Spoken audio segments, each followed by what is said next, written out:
இதெல்லாம் ஏன் நடக்குது, எதுக்கு நடக்குதுன்றது மத்தவங்க மாதிரி ரீல்ஸ்லயும் இன்ஸ்டாலையும் தேடிட்டு இருக்க முடியாது. ரியாலிட்டிய புரிஞ்சுக்கணும்.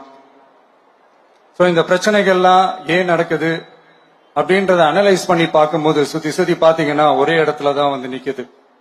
போதை பொருள் நடமாட்டம். அதை வேரோட பிடுங்கி எறியணும். இது வந்து 2026 போன மாசம் மே மாசம் 10ஆம் தேதி இந்த பிரச்சனை புதுசா முளைச்சு வந்துடல. இது பல வருஷமா இருக்கிற பிரச்சனை.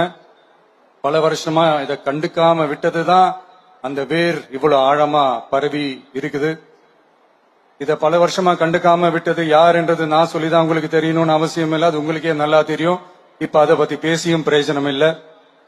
முதல்ல இந்த போதை பொருள் நடமாட்டத்தை வேரோட பிடுங்கி எறியணும்.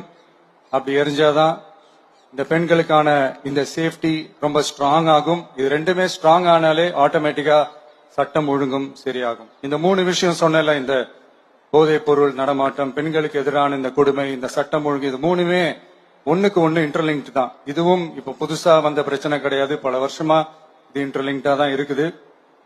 இதெல்லாம் ஏன் எதுக்குன்றது இப்ப முக்கியம் இல்லை. இது எப்படி சரி செய்ய போறோம்ன்றதுதான் முக்கியம். பட் அதே நேரத்துல இன்னொன்னையும் நம்ம மனசுல எடுத்துக்கணும்.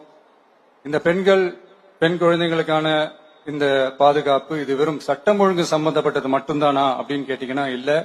இது சமூக ஒழுங்கும் சம்பந்தப்பட்டிருக்கு. சமூக ஒழுகல தனி மனித ஒழுங்கும் சம்பந்தப்பட்டிருக்கு. தனி மனிதன் ஒழுங்கா இருந்தாலே அந்த சமூகம் தன்னால மாறும். ஒரு கட்டுப்பாட்டோட ஒரு பொறுப்பா இருந்தாலே இந்த மாதிரி பல பிரச்சனைகளை நம்ம கண்ட்ரோல் பண்ணலாம்.